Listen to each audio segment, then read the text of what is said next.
everybody, and welcome back to the Radical Impact podcast series. Landon and I today are joined by a very special guest, Miss Gretchen from the Guayaki company. I'm a huge fan. I know Landon is too of their drink, yerba mate. Can't stop drinking it. So addicted. Everybody should check it out. And welcome, Gretchen. Thank you. Thanks for inviting me to be here, Landon and Robert. So today I think we're going to jump right into it. What is your job at Guayaki and your title of Regeneration and Sustainability Cebadora? Sure. Well, Cebadora is a server of mate, and I lead the regeneration and sustainability work at Guayaki yerba mate. And so what that means is that I do traditional sustainability work like monitoring and measuring and reporting on standards for social and environmental impact. But at Guayaki, we go beyond sustainability to embrace regeneration and try to expand the current standards to regenerate life. So before joining Guayaki, I've seen that you've been involved in sustainability for a good amount of time. And what was your kickoff or interest that really made you take this career path? Well, I care a lot about people and their quality of life and about nature and our relationship to it and our relationship to each other. So,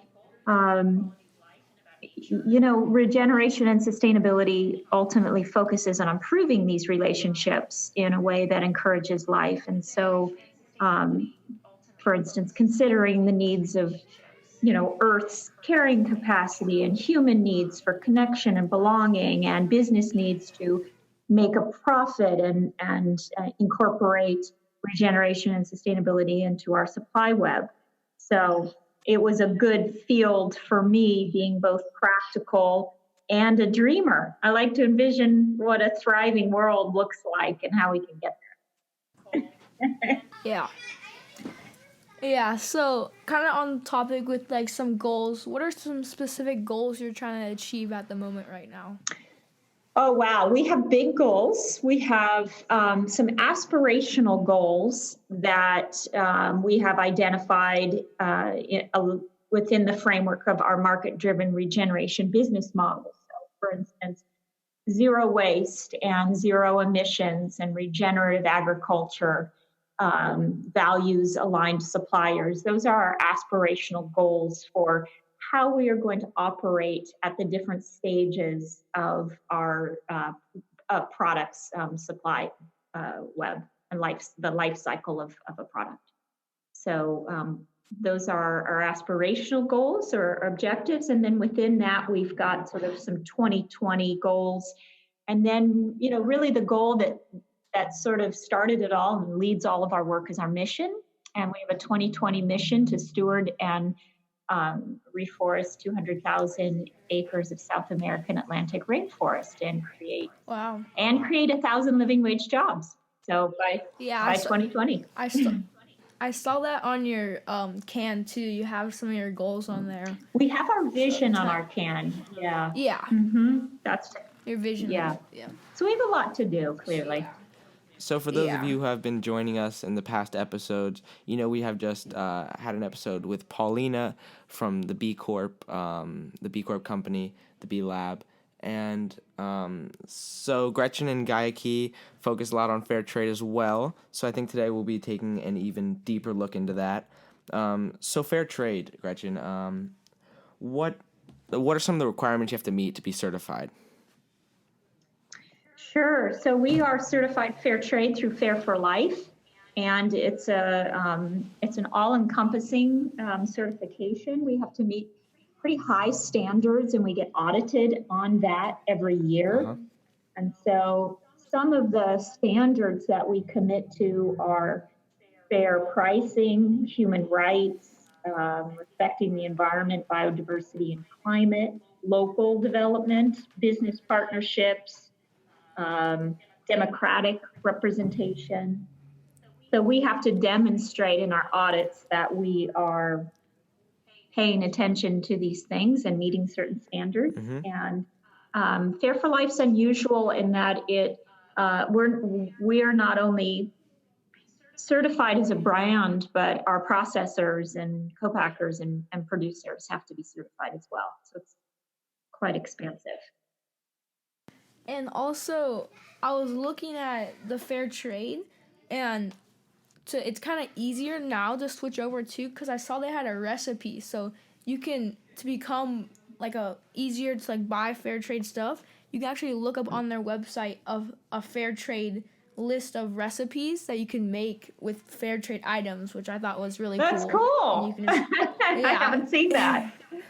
Yeah, I just saw it a couple of days ago, and it really sparked my interest of like, wow, I can buy all these things at my local market and helping the world and make good food. Absolutely. That's great. You're looking at that. I love it. Do you guys grow your own leaves? And if you do, how are you making sure that the product and the leaves are being grown sustainably? And how are you making sure that from the beginning to end, your product meets these requirements? Sure. Well, we grow only a very, very small portion. We have a biodynamic reserve in Argentina, and that is run by our own staff. And that is really more of a research and an educational institution. And the majority of the yerba mate that we source would be from producers, not within our ownership. And so that means that we rely a lot on our certifications and on our visitations. So we are a company, it's a little unusual. We have about 25 employees in South America. And so we're sort of intimately involved with our yerba mate producers, and we visit them and we work together on development plans, whether that's food sovereignty or sustainable harvest management plans. And then also, the certifications for fair trade and organic, those ensure certain standards as well. Yeah. So kind of going into is the company top to bottom sustainable? From the cans to the leaves to the how you're getting it to places. So kind of a circular, I forget the exact terminology, but like a circular system way instead of just a circular cycle, I believe is the term we like to use here, where your growing kind of gives back to itself versus an old school type of business where it's a one and done. How are you guys making sure that it's a regenerative cycle? Yeah, that's a really good question. I think you might be referring to a life cycle. So life cycle is sort of what are the stages that are needed to bring a product to market. And so for us, we view regeneration and sustainability as not a continuum. And so we are monitoring and seeking improvement in our impact across our supply web. So from the growing stage, to the manufacturing and packaging, distribution, end of life. But we are at different stages of success, I guess, if you will, at each of those stages. So, for instance, in our impact report, we gave ourselves a kind of a scorecard of how we were doing, whether it was values aligned suppliers and processing or distribution. And so we said we would either be innovating at the top, that would be the most successful, to leading below that, expanding, improving, and engaging. So, we were very honest with ourselves and our stakeholders about what we're trying to do and where we are. Some things we have more control over and are easier, and other things, we really are working with trends and technologies and our partners, and those things go a little slower.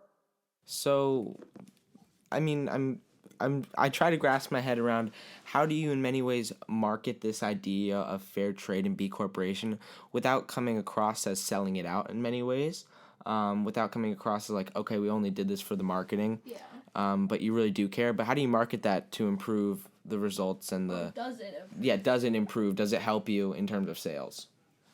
Well, we haven't really done any definitive analysis on that. I think that we are a company that has never focused on traditional marketing. We have focused on doing the right thing. We have very idealistic, heart-centered founders, and they wanted to do fair trade because it was the right thing to do for the growers, and also because there's consumer demand. So, in all fairness, we do have the fair trade logo on our bottles and cans and bags. If a consumer had that concern, they would be able to locate that. But beyond that, we don't necessarily do a lot of campaigns around fair trade. Yeah. Yeah, we also recently did a project where we kind of talked this in the last podcast about me and Robert both did we both did a poster, and both of ours was fair trade and talking about it, and we actually everyone got to use these. I can explain. Yeah, he can explain it. So we did this project at our school. We have the Scott Center for Social Entrepreneurship, which is a partnership in this podcast. In previous episode, you heard from Miss Mack, Annie Michaela, who is the founding director of the Scott Center. And so we did this thing called the Hillbrook Benefit Fair, I believe it was. And the Benefit Fair, every middle school student got to pick a charity or nonprofit to support. They did research on that, make sure it was doing really what they said, and then they kind of made a poster on the kind of what they were doing, their goals, their mission, and showed how they were actually doing what they're doing. And so what we did is we got Hillbucks, 3 Hillbucks a piece, which represented $3, and we got to go around to everyone's poster in the middle school and view what their charity was about. And Lana and I both did fair trade, because we find that super important to the ecosystem, and we kind of think like if you can start it at the bottom of the food chain or the bottom at the life cycle chain where it's being grown all the way up to where it's being canned and packaged, and you can have this all around sustainable product, it'll benefit everybody. Oh, it's great. No, it's impressive the way you're putting together those links. What sparked your interest in fair trade, both of you? Well, last year we did a social for entrepreneurship elective, and we actually got to inaugural year. Yeah, I actually got to learn about these companies like Fair Trade and B Corp and how we can integrate our ideas and kind of make new ways that we can help the world out. And we'll do project on like going to Ben & Jerry's and looking at how they do it, and then kind of incorporating our ideas and kind of making a little small project of, I want to stop deforestation, so I'm going to make this ice cream about stopping deforestation and spreading awareness for it. And that kind of what sparked my idea for it. So we were trying to really align ourselves with the values of Ben & Jerry's in many ways. And you guys have the same values where you're trying to do good for the planet. The term we like to use here is best in the world and best for the world. And so what we did is we did our own dives. I did like an ice cream flavor I made called Honey You're So Sweet. I wanted to help the bee population declining, and created a flavor that used honey to market the idea of stopping bees, the population decline. And so that's kind of where our interest sparked. I didn't know much going into that, elective. But coming out of it, it really changed my life. I don't really like to shop anywhere that isn't sustainable. I've noticed my family would really move away from things like plastic and just things that aren't really good for the environment, because coming out of that, I feel like once you learn about it, you can't go back. And so that's kind of where we're coming from.